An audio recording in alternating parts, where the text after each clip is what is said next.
போகும் காலம் வந்ததுக்காக பாருங்கள், நாம் கைலாயத்துக்கு போவதற்கான காலம் வந்துவிட்டது. எப்படி சாமி வந்துவிட்டது? இப்பொழுதுதானே அந்த சாலை நான் வீட்டிலிருந்து கிளம்பும் போது அவரை நல்லா திட்டிவிட்டு வந்த அந்த பாவம் எல்லாம் அதுக்குள்ளே எனக்கு கழிந்து விட்டதா? நீங்கள் நினையாதீர்கள். எப்பொழுது மணிவாசக பெருந்தகை இங்கே எழுந்தருளி வாருங்கள் யாத்திரைக்கு என்று உனக்கும் தகுதி இருக்கிறது என்று இந்த கூட்டத்தை ஓராக உன்னை சேர்த்து விட்டானோ, உனக்கு தகுதி கிடைத்து விட்டது, வாருங்கள் நாம் யாத்திரைக்கு, அவன் தலைமையில் நாம் செல்வோம், போவோம், காலம் வந்ததுக்கால் அவன் திருவடியில் சென்று நாம் சேர்வோம் என்று முதல் அழைப்பாக முதல் பாடலில் நம்மை எல்லாம் ஒருபடுத்துகின்றான்.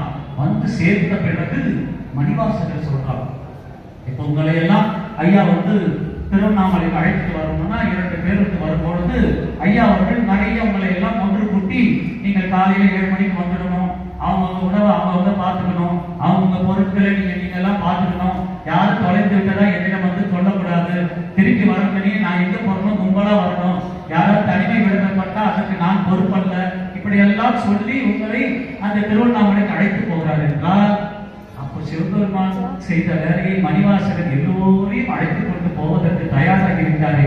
எவ்வளவு நுட்பமான செய்திகளை எல்லாம் சொல்லி உங்களை கைலாயத்துக்கு அவன் அழைத்து போகிறான்.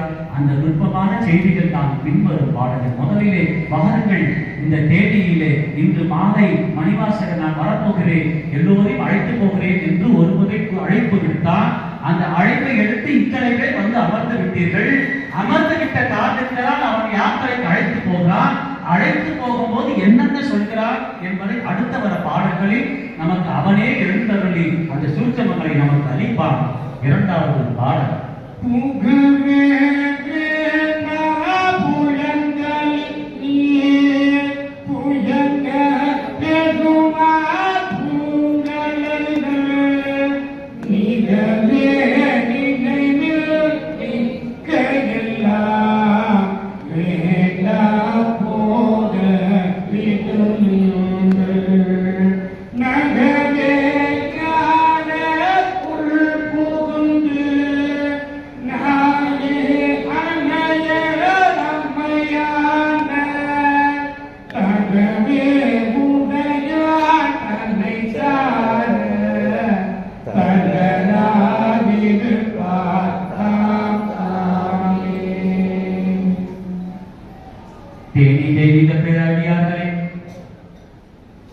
அடியேன் எப்பொழுது உங்களை யாத்திரைக்கு அழைக்குமாறு அடியேன் அழைப்பு விட்டு விட்டேனோ, இங்கே வந்து அமர்ந்த பிறகு புகவே வேண்டாம் புலன்களில், மீண்டும் புலன்களின் அடிமைக்கு நீங்கள் அடிமைப்பட்டு போகிறார்கள்.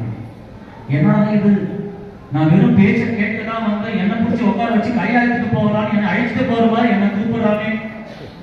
8 மணிக்கெல்லாம் அங்க பால் வந்துருவேன், என் புள்ள வந்துருவானே, அங்க நான் போய் செஞ்சாதானே அவன் சாப்பிடுவான். உன்னுடைய புலன்களில் நீ அடிமைப்பட்டு போகாதே. நீ இங்கே இருந்து என் தலைமையில் யாத்திரைக்கு வா. உன் பிள்ளைக்கு சோறு கொடுப்பதற்கு ஒருவரை தயார் செய்து விட்டுத்தான் உன்னை நான் யாத்திரைக்கு அழைக்கிறேன் என்று மணிவாசகர் பிறந்ததை உன் புலன்களில் நீ அடிமைப்பட்டு போகாதே. உன் குடும்பத்தை பார்ப்பதற்கு எனக்கு தெரியும். நீ வா, என்னோடு நான் பார்த்துக் கொள்கிறேன். புகவே வேண்டாம் புலன்களின் நீர், புயக்க பெருமான் உங்கடல்கள், மிகவே நினைவி மிக்க எல்லாம் வேண்டாம். அதிகமாக நினைத்து பார்த்தாத. என்ன நடந்துச்சோ பத்திரத்தை அங்கேயே வச்சுட்டு இங்க வந்துட்டேன், அந்த பத்திரத்தை எடுத்து கொடுத்துட்டாங்க கூட வந்தா பரவாயில்ல, யாருக்கும் சொல்லாம அந்த பத்திரத்தை வச்சுட்டேன், இந்த பணத்தை பேங்க் பேலன்ஸ் அப்படியே இருக்குது, நான் போய் செக்ல எழுதி போட்டு கொடுத்தாதான் அவன் எடுத்து கொடுப்பான். இதெல்லாம் வேண்டாம். மிகவே நினைவி மிக்க எல்லாம் வேண்டாம். நினைக்காதீர்கள். 1 லட்சம் உங்க பணம் யாரும் எடுக்க முடியாமல் போனா போட்டோம். நீ மணிவாசகரோடு யாத்திரை வந்தால் உன் குடும்பத்திற்கு 10 லட்சத்தை கொடுக்க யாராவது வந்து உன்னை குறித்தே வந்து கொடுத்துருவார். முகவே வேண்டாம் புலன்களின் நீர், மிகவே நினைவை மிக்க எல்லாம் வேண்டாம். நீங்கள் எந்த சிந்தனையும் கொள்ளாமல் நாயே அணைய நம்மையாண்ட, நாயை போல இருக்கக்கூடிய நம்மையெல்லாம் ஆண்ட அந்த சிவபெருமான் திருவடிக்குள்ளே நம்ம புகுவோம். நாய் நாய் என்று 68 முறை மணிவாசகர் ஒருவர் இந்த திருவாசகத்தை குறிப்பிட்டிருப்பார். 68 முறை நாயோடு ஒப்பிட்டு பார்க்கும் பொழுது எனக்கு ஒரு